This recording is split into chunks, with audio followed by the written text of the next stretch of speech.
po sa lahat mga kaibigan, mga followers at sa mga subscribers. Follow and subscribe. Please follow and subscribe na po kayo. At huwag niyo pong kalimutan pindutin ang notification bell para lagi kayong updated sa ating mga videos. Okay, so ngayon, yung combo natin, dadagdagan natin yung nakaraan na ating ginawa. Okay? So iba na tayo. Okay, bali ito yung video number 4 na natin ng instructional. Basic instructional ng buong sakong hybrid FMA. Okay? So last time, umpisa muli.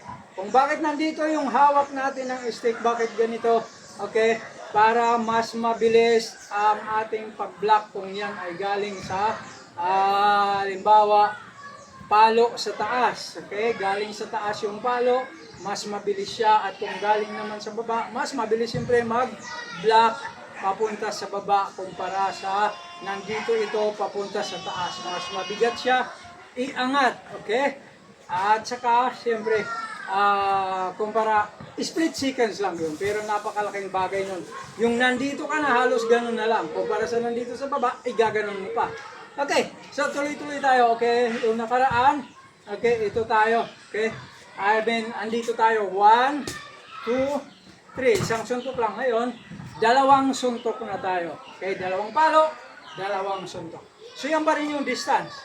Okay, atake tayo. Alright, ito yung tayo, boxing or kickboxing, Muay Thai yung tayo natin.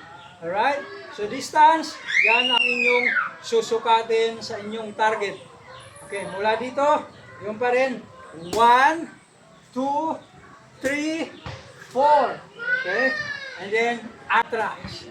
Ulit, 1, 2, 3, 4. Ngayon, siguraduhin lamang ninyo na yung paghakbang ninyo ay hindi masyadong malapit dahil yung inyong mga suntok, yan na lang yan. Okay, powerless siya. Kumpara yung andito ka na talagang sakto, yung pwersa mo, tutudo mo pwersa mo sa suntok. Alright? Dapat tansyado nyo yung distance ng inyong mga pagpalo para sa inyong mga follow-up na suntok. Alright? Inyo mo, boom! Ganun siya. Para full force talaga. Alright? Ulit. 1, 2, 3, 4. And then, atras. Okay. 1, 2, 3, 4. Atras. More. 1, 2, 3, 4. Atras. Okay? Ganun lang. Paulit-ulit lang to. Alright. 1, 2, 3, 4. Atras. Okay, ganun pa rin. 1, 2, 3, 4. Kayang-kaya nyo ito. Madaling sundan to.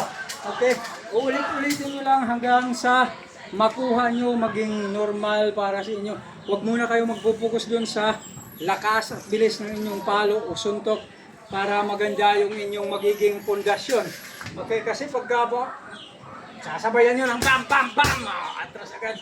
Bam, bam, bam, bam. Hindi kayo makakapag-build na magandang pundasyon.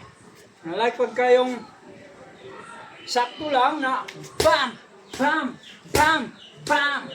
Okay? Yung makakasanayan nyo, yung basic na ganun, na ginagawa nyo, right? Talagang sulit yan.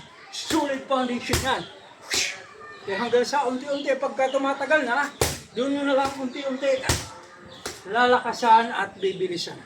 Pero habang nagsisimula kayo, ganun lang dapat. Right? Huwag niyo pong kalimutan mag-follow and subscribe. So, follow and subscribe. Please, follow and subscribe. Ganun lang. Mabilisan lang. Maraming salamat. Hanggang sa muli po. Pumuli si Coach Bong Sakaw ng Hybrid FMA. Salamat po!